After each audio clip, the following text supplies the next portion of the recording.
ஆரம்பம் 4 பேர் வர்றாங்க.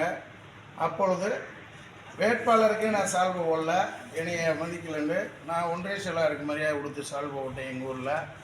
அவர் அந்தந்த ஊரில் சால்வை கொடுத்து ஒவ்வொருத்தருக்கு போட சொல்லிட்டு வந்தாங்க. நான் எதையும் கண்டுக்கல. திருச்சி போகலான்னு கேட்குறப்ப திருப்பி இங்கே ஆள் வராங்கன்ட்டு 2-3 தடவை என்னைய தட்டி விட்டார். திருச்சி போக முடியல.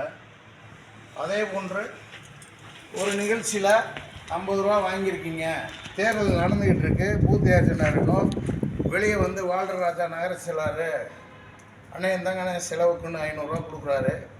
தம்பி வேணாம்ப்பான்றேன். இல்லை கொடுங்க. அப்போ வந்து நான் மாவட்ட செயலாளர்கிட்ட ஃபோன் பண்ணுறேன். சரிப்பா அவன் கொடுக்கல, கொடுக்குறத வாங்கி 2 பேர்த்துக்கு டீயாக வாங்கி கொடுன்றாரு. ஏன்னா நான் அந்த டீ டோக்கனே நான் 50 டோக்கன் கொடுத்துக்கிட்டு இருக்கேன். இயக்கத்துக்காக நான் பல முறை எத்தனையோ தடவை 4 முறை வேட்பாளர் நின்று அழிச்சிருக்கேன். இதெல்லாம் நான் பெருசாக நினைக்க மாட்டேன். செல்வராவன் இருக்கிற வரைக்கும் நான் மறுமலர்ச்சி திமுகவில் இருப்பேன் அப்படின்னு சொன்னேன். சரிப்பா ஒரு நல்ல முடிவு எடுப்போம் அப்படின்னு சொன்னார்.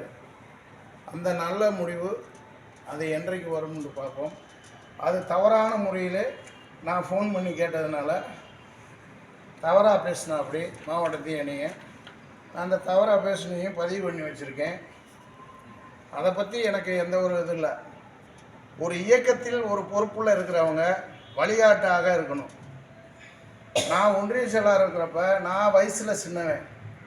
அண்ணன் பிச்சை அண்ணன்கிட்டேருந்து விருவீட்டிலேருந்து